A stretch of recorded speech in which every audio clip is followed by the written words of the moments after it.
che avete una carta fondamentale. Dovete impegnarvi. E quando avrete una scheda in mano, quella scheda è un'arma. Non cedetela a nessuno.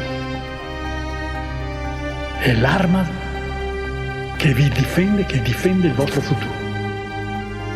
E dovete incominciare ad operarla bene. La sovranità è vostra e avete il diritto di scegliere voi. Diventate in questa maniera cittadini di una Repubblica democratica, sudditi di nessuno. Ci batteremo fino in fondo, perché sono convinto che il popolo italiano alla fine capirà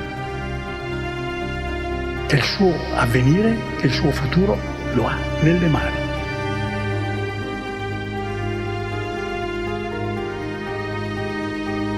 Istruitevi, perché avremo bisogno di tutta la nostra intelligenza. Indignatevi, perché avremo bisogno di tutto il nostro entusiasmo. Organizzatevi, perché avremo bisogno di tutta la nostra forza.